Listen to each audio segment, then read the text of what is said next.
I'm Connor Ferguson from Always Race Day, here with Australia native James McFadden. This is Infield Beers. James, your former 360 Nationals champion, you had a lot of speed tonight, probably the most I've seen in a really good field of cars. Take me through what tonight was like for you.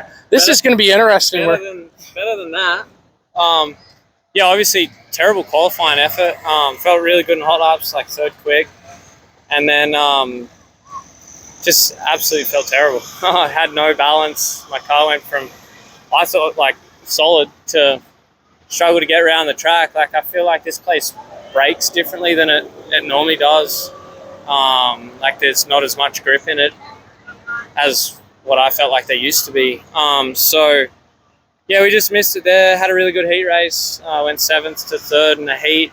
Worked on our car a bit, and went 12th to 4th in the feature. And I really feel like before that last caution, we, had some for the couple guys in front of us. And I think I might have got my tire too hot, my left rear too hot, pounding the top like that. But yeah, all in all, great night for us for sure. Do you think it took rubber near the end of the racetrack? Yeah, absolutely. The bottom cleaned off a bunch. I went down there with 2 to go and was like, oh shit, that would have been way easier than pounding the fence. So, yeah, it's like I said, it's different. It's definitely different than it has been. Really slick. I felt like we got to the bottom way faster in hot laps, and than we normally do at Knoxville. It normally stays really greasy. So, yeah, who knows what tomorrow will bring.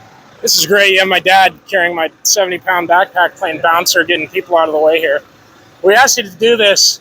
You asked how long it would take. I said if you went 3rd to 17th tomorrow, there'd be no reason to do this video. And you said, well, that'd be all the reason, because then you need a beer. You always stay kind of really centered in that. Is that a secret to what's made you so good here in the States? I'm getting older, mate. I've got a wise head on my shoulders a bit more than. Oh, you'd be surprised at some of the older heads in here.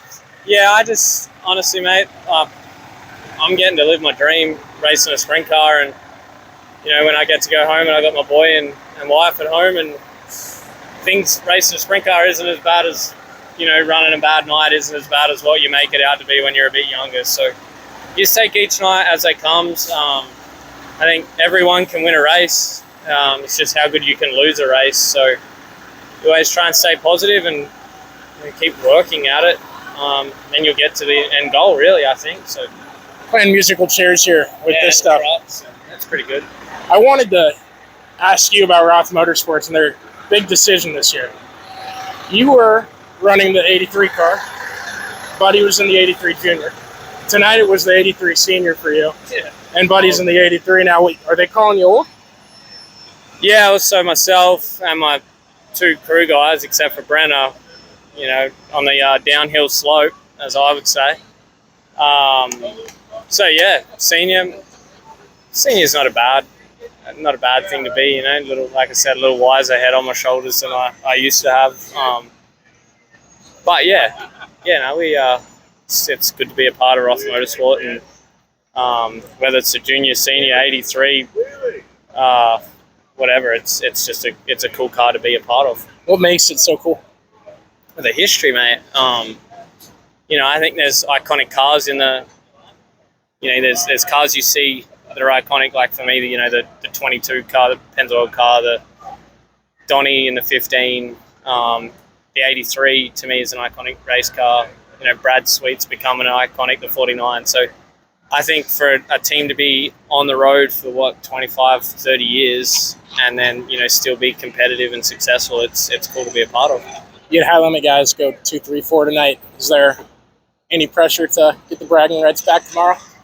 I think it just showed the quality of the high limit tour, and I was probably surprised. I feel like the outlaw guys are better qualifiers than a lot of the high limit guys are, just because that's what they do, and that's what you tune your package around. So sometimes it does that. We've only had 2 of those. Yeah. We're doing really good. Yeah, so I think sometimes I expected it to be more of a qualifying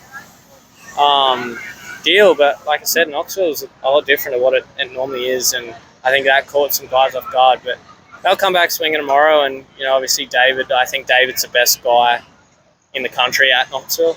So even with Larson's success in the races, and you can argue nationals and regular nights and stuff like that. But yeah, you think gravel's the best there? I believe so. Yeah.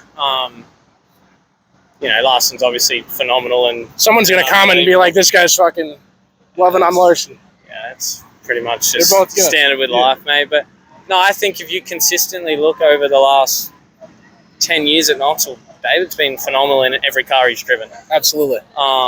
You know, and I'm not saying he's better than Larson, absolutely not. But I just think consistently he's been the best guy for the last 10 years here. So there was no question he was going to, you know, compete for the win tonight, and obviously got it done. Oh, there's going to be a lot. This is the last question, so we're good. There's going to be a lot of fans coming down here from the NASCAR race tomorrow at Iowa Speedway with how early the on-track activity gets over. What do you have to say to those fans? What advice would you give them, and do you think they can out-rowdy sprint car fans? Man, I've never really been to a NASCAR race, so I don't really know, but I'm sure they all like to drink a beer. So it'll be a good time. I think that it's been really cool this year. We've been to a lot of races that the NASCAR's kind of been around. So, you know, Texas Motor Speedway and I believe Lakeside. Obviously here, I don't know if we get any more, but I feel like the fan base, and that's obviously Kyle Larson has a lot to do with that. And but I think the fan base has been really cool. It's been different at a lot of these tracks. So yeah, if they're happy to get dirty and drink a beer, they're going to have a good time, aren't they? Hell yeah, it's a good one to go out on. Appreciate y'all for listening. This has been Infield Beers. This is always Race Day. Love you guys.